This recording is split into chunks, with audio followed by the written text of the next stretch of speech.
And we do our thing, we do our mission, we come back to the base, and we know we're okay. We know we're all put together, all our hearts are exactly where they were when we left that morning. But we got families back home that they don't know. Your moms and dads, wives and kids, husbands, they're left to wonder. And that's a 24-hour job for them. There is no lights out for them. They can't put today's mission behind them. And as our guys go over for multiple tours, it takes a toll on the family too. It's the day-to-day stuff that you miss that takes a toll. Daughter's birthday, your son's first day at school. I mean, you want to hear it, but you don't want to hear it. That you took your daughter's training wheels off today because you're sitting in that day and it's not coming back. That moment's gone for both because they didn't have their daddy there and you weren't there for your daughter. And that's hard. That's hard. Our families pay a price too. And they should be remembered just as much as the veterans because they go through it too. Okay. Yeah. If you know a story of a veteran that lives amongst us in our community that you'd like to share with everybody, then our heroes next door that served, went, sacrificed, and came home, and then went about their lives, got a job, bought a house, raised their kids quietly, and then come forward and tell their story.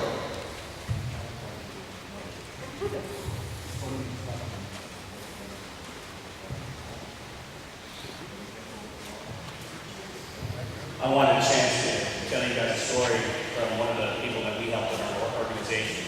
Before I tell you that, though, I want you all to know that August 10th at the Bass Elite is Military Appreciation Day. That's for all family members, veterans. You come up to the event in Waddington and everything is free. We're going to have a lot of concerts, just a whole list of things going on for the weekend. But Military Appreciation Day, I want you guys to come down there and enjoy yourselves and relax. One of the things we do in Moving Borders is sponsor fishing tournaments. And last year, we sponsored the Hometown Hero Muskie Challenge in Brazier, New York. And we basically brought Moving Warriors in. The majority of them were from Fort Drum, but we had some from other states. The weather was terrible, absolutely terrible. There was hurricane warnings. We had volunteers from all over Brazier out there in little boats going up and down the river, taking these guys out to try, and girls to try and catch muskies. And I got to tell you, there was a 50-inch muskie caught that day by one of the warriors. It was just awesome. They had a great time. But one of the touching things that happened at the event, afterwards we had all moving warriors and their friends sitting around the tables. And I walked around them, and I wanted to make sure that they had a good time. And there was one group of 6 guys and 1 girl. And they all served together in Iraq. And so I went up to the table and I said, "Did you guys have fun today?" And all the guys were like, "We had a great time, Sergeant G. It was awesome. The volunteers were just terrific to us." The young lady that was sitting at the table didn't say anything. So I looked over to her and I said, "Did you have a good time today?" And she just stared at me. And the rest of the guys said, "Sergeant G, she has not spoken in over a year since she came back from Iraq. They'd actually been blown up in a convoy, and she had not spoken a word to anyone in the entire year." She looked at a second around the table, and she grabbed a napkin, and she grabbed a pen that was laying on the table, and she wrote a note to me right there, and she said, "I had a wonderful time today." That was the first time she had communicated via writing and speaking in over a year. So I thought that was a very touching story, and it shows how much we can make change in veterans' lives. We were just a bunch of volunteers taking them fishing, but it actually allowed that young lady to communicate and become part of the group again. So I just thought that might be a story you guys would like. That was awesome. Thanks.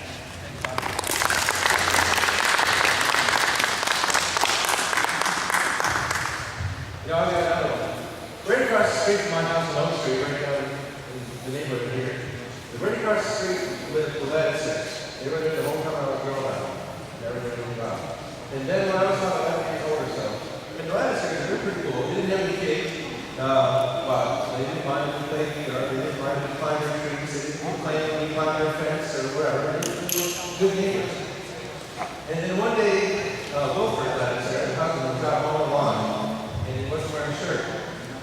he had a scar on that came from one shoulder and across his chest and came off his body on the other side.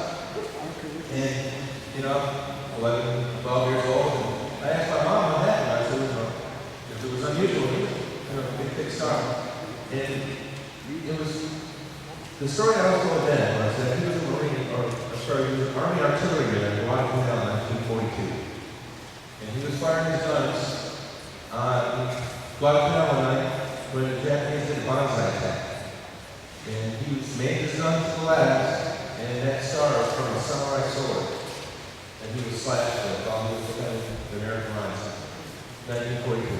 Of course, he would never tell that story to us. He would never talk about it. This was one of those great Americans, one of those heroes next door. And unfortunately, he's passed now. But those are the kind of stories that we should know about before they're gone. And so when you see them next time out shoveling their driveway and clearing the snow off the sidewalk, you just shake your hand and just thank them for their service. Okay. You want me to come up? Yes. Can I say something? Absolutely. I'll try. I'm the enemy. Yeah, I know. Okay, let's see what we can do. So you talk about Guadalcanal, I'll tell you a quick story about that. I was assistant director at the VA hospital in Brooklyn. We had 2 volunteers there in the Marine Corps. They come in, 2 old guys. They were both in the 1st Marine Division. They were both from Guadalcanal. And as they were talking, they shared the same foxhole together in Guadalcanal. Both got wounded and never saw each other again until 40 years later in the VA. And the one Marine has the distinction of being the first person to shoot down a Marine fighter over Guadalcanal. He didn't leave the zero far enough, and he shot down the Marine following the zero down trying to get him, okay? It doesn't matter about the size of the crowd here tonight. What it matters is that you take back your feelings of what motivated you to come in here today. Your concern for the veteran. And Mr. Gilbert's correct. He's very correct that it's not only important for the veterans to get the support, but many times people forget about the families, the wives, the children, the mothers, the fathers. As I was speaking with Mr. Gilbert and we were relating a little bit about his combat experience in the country, I was saying that at the end of the day, you go home, you go back to the barracks, you go back to the hooch, you haven't been able to go to bed. But your wife back here in Augsburg, she doesn't know. She lives in fear 24 hours a day. And the kids don't know. So you always got to remember that it's not only the veteran, but it's the families that support the veteran. We can never forget that. Now these efforts that Mr. Cosentino is trying to do here with the United Veterans, I've seen that happen. It's not impossible to get a hospital here in Augsburg and St. Lawrence County, or to get a clinic. I was involved in New York City, in Brooklyn, and Queens when the St. Albans Navy Hospital closed. And when they closed, the veterans like Mr. Cosentino, dedicated out of the love for the veterans, went out there and tried to stop the trucks, taking the furniture and everything out of the Navy Hospital. Finally, they had to lay down in front of the dump trucks. And that's what got the media there. And from the media, then it got the representatives that are elected officials in New York City and New York State to come there. There was a young man there that was an assemblyman, Chuck Schumer. And Chuck went on to get involved as an assemblyman and then a congressman and now the senator. And I don't want to get political, but I think Chuck kind of forgot his roots and how the veterans supported him back there in Queens and Brooklyn so he could get elected and climb up the food chain where now he's a big senator in Washington, D.C. Because he knows, he's been in the Brooklyn VA Hospital, the Manhattan VA Hospital, and St. Albans, Queens, and he helped that happen. But we need to go there now. Cosentino needs the support of the veterans. So when you go home tonight and you talk about what you hear here today, and you see a veteran or you see somebody that says, gee, we got to do something for veterans, that's what you got to do. You got to stop talking. You got to call Joe, like in his letter back at Easter Sunday, he was saying, come and call me, talk to me, stop me in the street. We need to get together. Yes, 30 years in the VA. I can tell you though, there is a backlog in admitting. There is a backlog veterans benefits on claims and how long it takes. It's not right. I was telling Mr. Gilbert, why is it that he goes into combat, how many tours, 3 or 4 tours over there, you made a tour, you made a tour, or you know somebody that fought overseas or fought in the country and come back. Why is it that that veteran's biggest battle, his hardest battle, the one that he has to fight without any support, is going into the VA and getting what he deserves? That's what we need. We need the country to back us now in support of these veterans. You know, all of a sudden, I remember being a young veteran, and now I'm an old veteran seeing all these young guys. So I feel it's our responsibility. That's why I joined the VA. That's why I went to the VA after I got out of active duty, because I was lucky. And I remember my friends, people who I know, who didn't come back. And if anybody wants to know why we're spending money for veterans, they need to go to the Syracuse VA, walk in the halls. You know, the last hospital was in West Palm Beach, Florida. We put up a big sign in front of the hospital. The cost of freedom is not free. Come in and see. So yes, get motivated. You're not alone.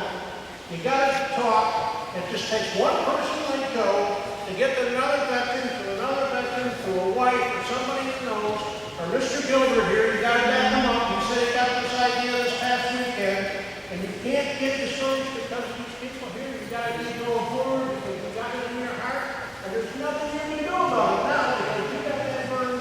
You know the guys that didn't come home. You know the guys that were Walter Reed. We talked about being down there in the APT clinic. Okay, it's your responsibility now. You're a leader. You're intelligent. You got the drive. Now you got to provide the leadership and get us to follow you to make something happen here in Northern New York. I salute you. You're doing God's work, and thank you very much for this opportunity.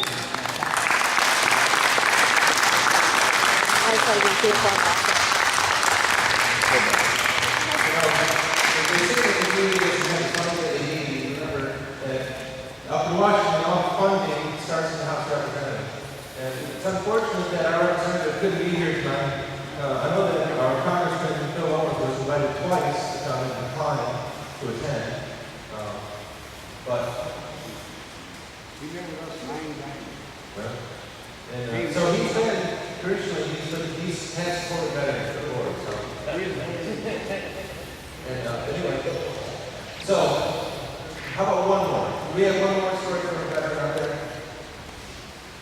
You want to tell me one more veteran to cover story before we close up here? What? The story? Hi, I'm Joe Calvin. If you don't know me, you're right. For a simple reason, I'm chairman of Operation Veterans. In 2011, we had the Vietnam Memorial Wall back here. And when we had the wall, so many veterans came up to us and said, we got problems. So, fortunately, one guy went to punch another guy in the mouth for saving him. So in February 2012, we wanted to close our books. In closing our books, Big Mouth me says, I wonder if we can help some of these veterans. Okay, you're chairman. I got 12 men on my committee, and I'm going to be very honest. Every time I call them, they're there. We've had many meetings here at the community center, at the Ambest Hall here. And the very first meeting, we had, I said, how many veterans here got problems? You had, I think there were 65 veterans came in. How many problems do you think you picked up the first night? 50. Not small problems, major. So I said, okay, let's see what we do. We've been having meetings every other week, and I've met with many of the county villages or townships here in the St. Louis County. And some villages I didn't know that exist. I just got a call tonight, I'm anxious. Lauren wants to go to talk to that person. Every place I've gone, and I brought up the idea about getting Purchase Pavilion, where it used to be a site center, Pritchard Pavilion used to be a hospital. So, how this came about, I'm being very honest, my brother is a veteran from Korea. He went to say, he lives in Secretary, that's where I'm working from, for the JCR. I went to see my brother in December. Secretary University of this had a football game or something. And I was born and raised in Secretary. It's a sharp idea to raise the car. I go around and around and around. I was finally running out of gas and trying to raise the car. I said, I'll find a place. So I see a cop on my phone and says, how do you get a place to park? He says, go down to the country hole, maybe $1. Went there and he says, we're going to see him. I told him, Tony Cosby. Yeah, he's a veteran. He's in the hospital. You want to park a place to park? Drive to the fire. I'm not lying. I go all the way around the parking lot and I got the last one. Now I come back down to the 4th floor where I walk across the catwalk. He's on the 5th floor. I go up to the 5th floor and I ask my brother was. He's down the end of the hall. I go down there and while I walk down 1, 2, 3 veterans in bed in the hall. I didn't say nothing. I figured we were just pushing in a room. I went in and talked to my brother for about an hour and a half, come back out, and the very first bed, young fellow, he was probably, if he was 28 years old, he probably was 26, probably like this inside the arm and back to the gray eye. I said, what are you doing out here? What do you mean? Where's your room? He said, this is it. Are you kidding? You look behind you, you see more beds, they don't have any room. At Circus Veterans Hospital. That's in 2012. I came out of there and I was tired. There's a young fellow. I'll say he's 26. He was happy in life. I guess he's happy in his life. It's a shame the way you're treating veterans. And I'm going to be honest with you, a lot of the veterans in home, I don't know the deal. You'll get everywhere. Everywhere. And you don't have to go right to the congressman and something. You'll get everything. The line right up, they fight for you. As you're veteran, you have to fight for it.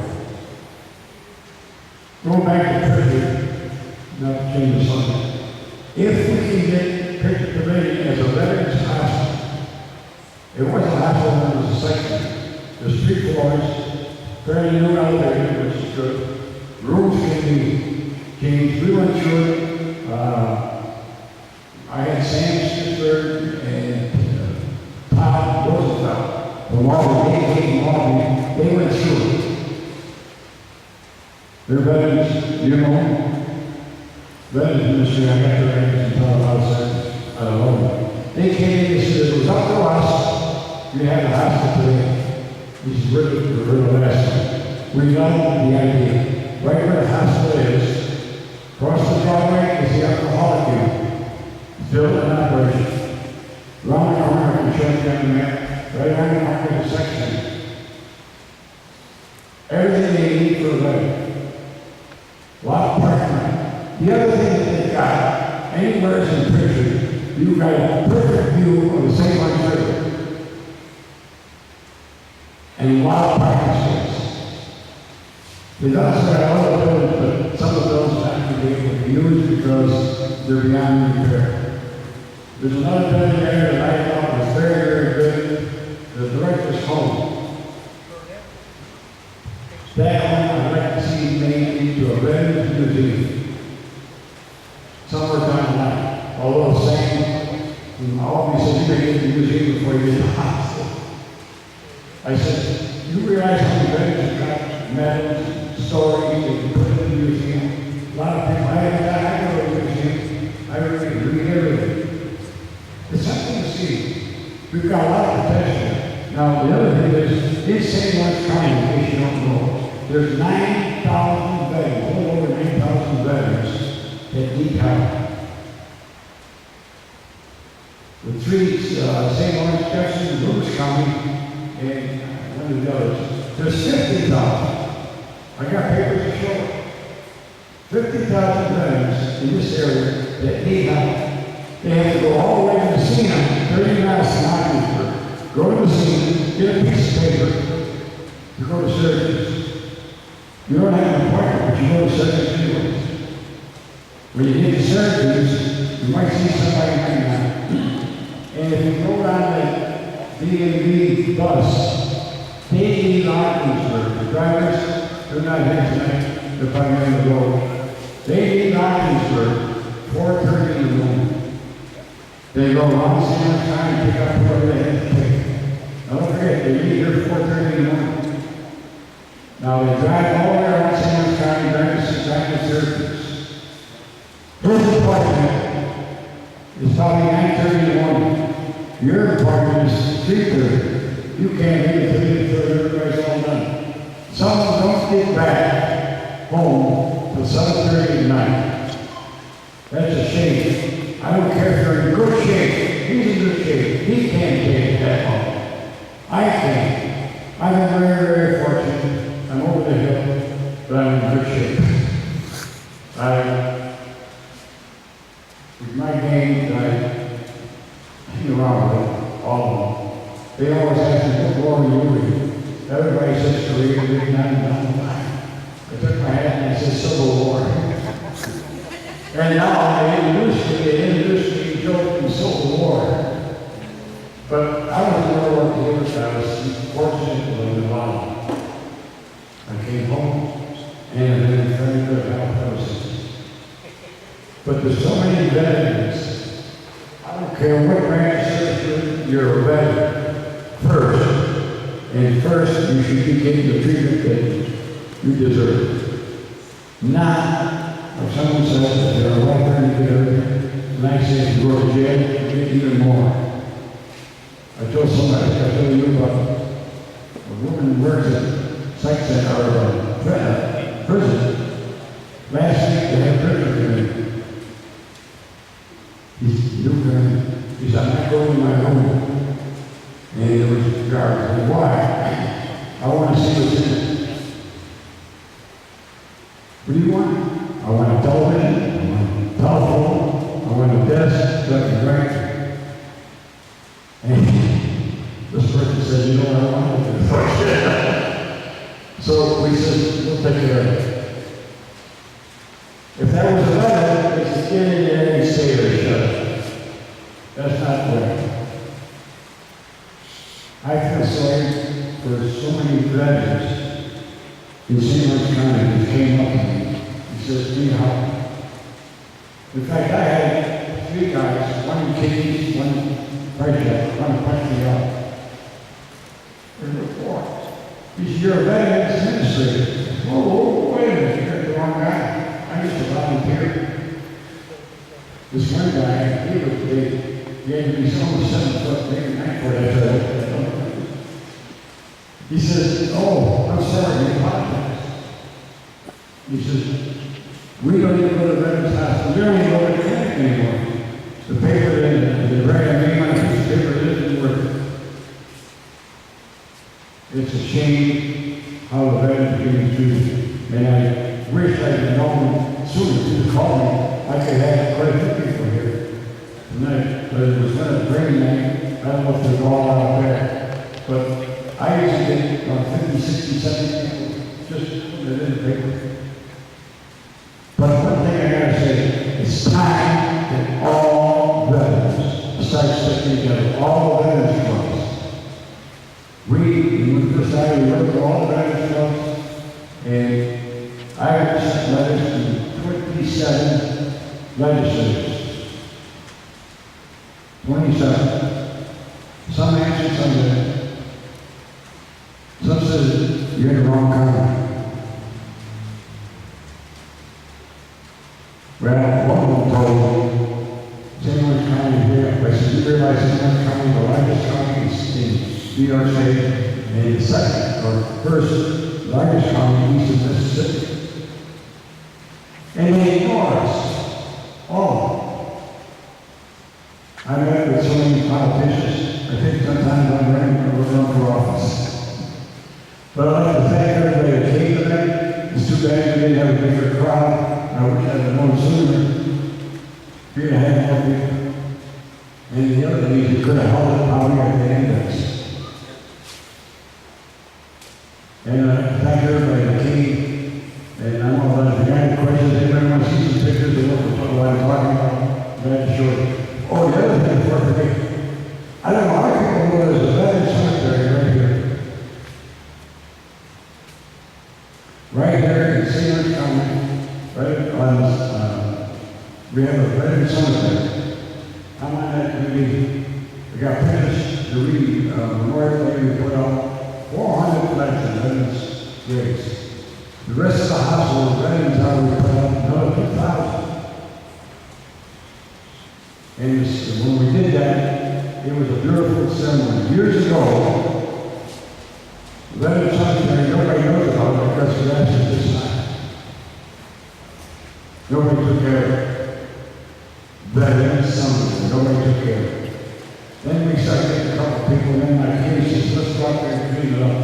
We spent many, many hours cleaning, and the gravestone that was sunk. We got a state grant, $50,000. We did the gate, we lifted the stones up, and they're all in line. If you go out there, you'll see it.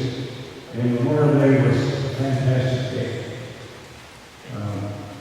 We also had right around the corner, just at the bridge, we got Vietnam Memorial flag put up. And we're still working on it. And again, I'd like to thank you for coming. And I hope I wish I had known sooner. It was one of those lessons. In fact, to be honest with you, I'm not supposed to be here. I'm supposed to be in August. Sam Sister and the PDLs had me speak at the appropriation committee. Even though the legislature was gone, the committee was supposed to meet, and there's 12 members on that committee. In order to vote on it, there's supposed to be 7 out of the 12. Sam called and said, I got 5 members so far. Called the lady and said, only 4 are going to show up. So don't bother coming. For the simple reason, the 4 people can't vote on anything. And then you have to come back to your again. This is, let me know, I'll bring your whole committee. Thank you.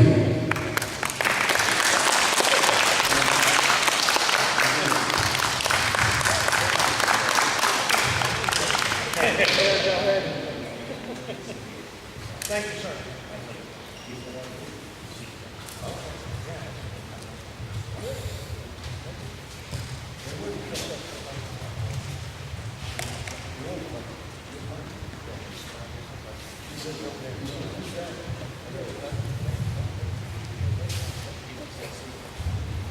Hey, thank you very much for coming. Let me go and introduce the organizers first. Linda Garrett, then Lynn Garrett, who sang the national anthem, and she was here earlier. She helped set everything up. And my intern Gary, of course, Kevin Irwin provided the music, and the city of Lawrenceburg, they responded so quickly and gave us this form at about 10:30 this morning when I asked them. So how about a round of applause for us?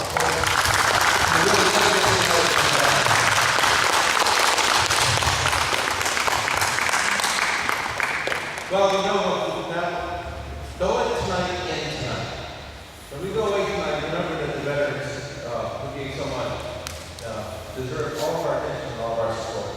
And so we have the national petition for the Concerned Veterans for America. It is all over concernedveteransforamerica.org. That petition is still up on the morning, not here. But when you go home tonight, make sure you sign the petition. And help spread the word. We have social media, we have Facebook, Twitter, websites. Post that information out there. You know, because it's easy not to think about it. One of the most striking things to me, when I came back, I lived on Fort Stewart. And so it was Army, 24/7, it was Army. And across the street, literally across the street from my house, they started the 3rd Infantry Division, had a place called Warriors Walk. And when I arrived in 2004, they started to practice that every time the 3rd Infantry Division wants a soldier in combat, they attended the troop as a memorial with a plaque with his name, unit, rank, Gilbert. And I was there in 2004 when they played in the first 3. And when I left in 2000, 8, 4 years later, Warriors walking at over 423. And then 1 mile away from my house, 1 mile away from Warriors Walk, was the front gate of Fort Stewart. And you drive up the front gate of Fort Stewart, and you would never know that you were in a country at war. Nothing changed. The office is open, car lots are open. You can still go get your Slurpee at 7-Eleven or whatever. And it never affected people's lives. And so it's easy when you walk away from an event like this, go back out this front door, to forget that we are still a nation of war. We still have been living in harm's way, Afghanistan, Djibouti, and all over the country. And I see some messages that God's video will show you that we've got people in harm's way that are subject to attack and violent in places you never think about. And they need our support too, because this is for the veterans this night, but tomorrow there's another plane load of those veterans coming home who are going to be processed out of the Army. And their planes are going up to the Department of Veterans Affairs. And their folders are going to sit on that flat table someplace in Buffalo and join the rest of us, the 900,000 of us that are looking for some kind of attention and recognition from our government. So, thank you for coming, everyone, and take this with you as